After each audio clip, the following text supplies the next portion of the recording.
exul meu care nu mai vine acasă. Seară bună! Aoleu! Paul, Bă, deschide și mor! mie portiera, te rog. Sau nu, hai Frumoase să-l băgăm în motoarele, băieți. portbagaj. Bagă-l în portbagaj.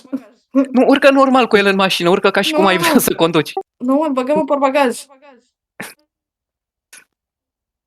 Nu pot să o deschid eu, nu pot eu să urcă în mașină.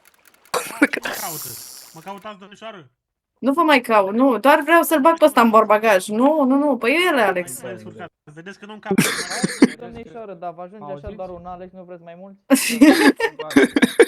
Uite aici, Alex, nu vă auziți? Da, vă aud. Să o băgați în portbagaj că nu încape. Nu încape, văd că e cam gras. Intră normal. Nu aveți și în spate. Of. Păi și atunci să vină de Mă bună dau eu voie. jos. Mă dau eu jos din mașină și o să aibă loc. Păi să vină de bună voie și nesilit de nimeni. Vezi, domnișoară, cred că încape un portbagaj dacă mă uit așa un pic la kilo. Păi puteți să vă băgați, că n-am nicio problemă. Veniți și dumneavoastră. Băgați-vă. Încăpăm doi, a? Încap și eu, că sunt slabă. Da, mă bag eu dacă e, nu e problemă. Da, hai să luăm și pe ăsta. Nu-mi pasă că veniți toți, da, să vină și el.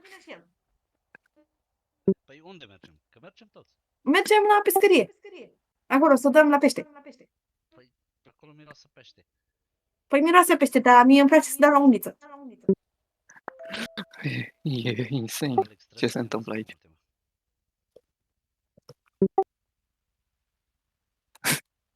Bă, noi când... Auzi, Alexandra, intră în mașină cu el așa că se poate. Hai, te las, dacă nu vrei tu să vii cu noi, eu ți-am zis că ai probleme și că trebuie să vii cu noi. Da, ok.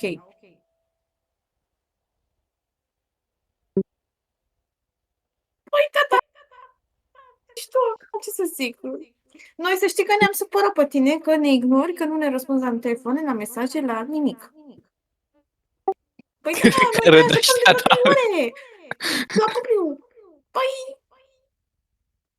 Și băiatul cine e? Că e tare frumușel. Vezi că spudi puțin așa. Păi... Și dumneavoastră sunteți superbă în această